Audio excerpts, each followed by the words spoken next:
Good evening. Allied leaders have just met to address the gravest threat to Euro-Atlantic security in decades.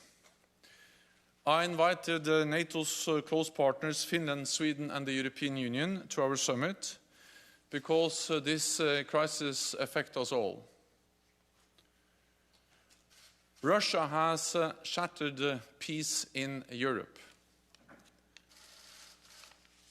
The people of Ukraine are fighting for their freedom in the face of Russia's unprovoked invasion. We deplore the tragic loss of life, enormous human suffering and destruction. Our thoughts are with those killed, injured and displaced. We call on Russia to stop this senseless war. Immediately cease its assaults, withdraw all its forces from Ukraine, and turn back to the path of dialogue and turn away from aggression. The Kremlin's objectives are not limited to Ukraine. Russia has demanded legally binding agreements to announce further NATO enlargement and to remove troops and infrastructure from allies that joined after 1997.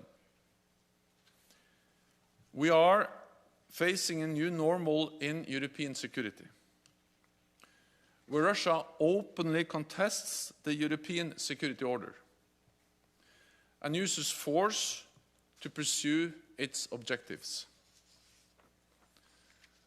The world will hold Russia and Belarus accountable for their actions. Russia as the aggressor, Belarus as the enabler.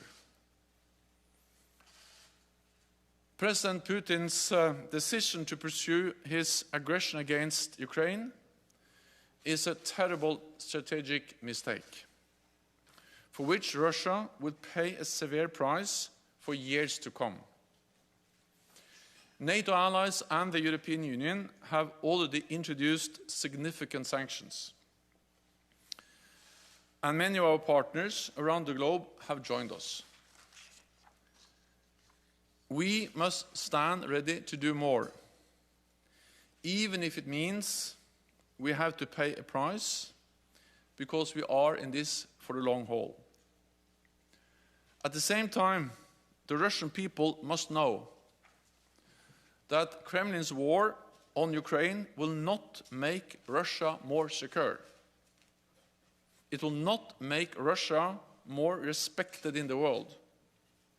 It will not lead to a better future for your children. In response to Russia's massive military build-up over the past months, we have already strengthened our deterrence and defense.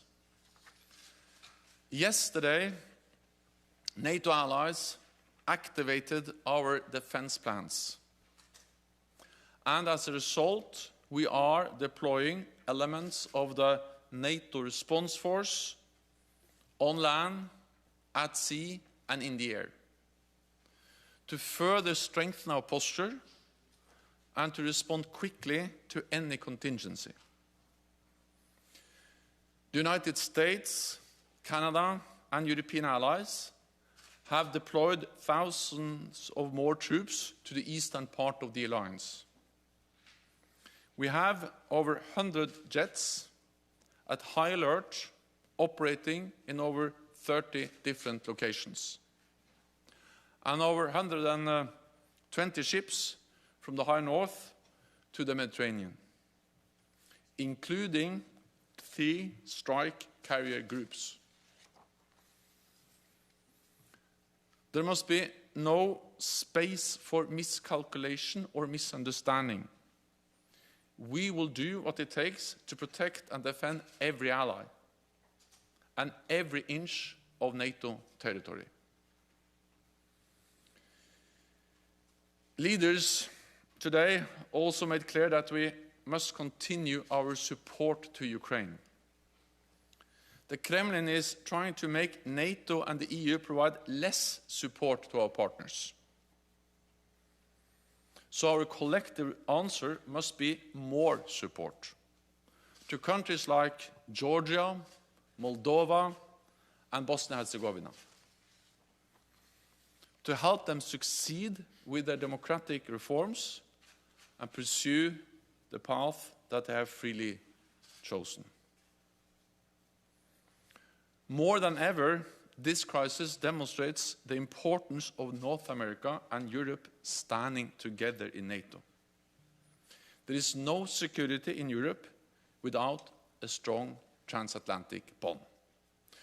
With that, I'm ready to take your questions. Okay.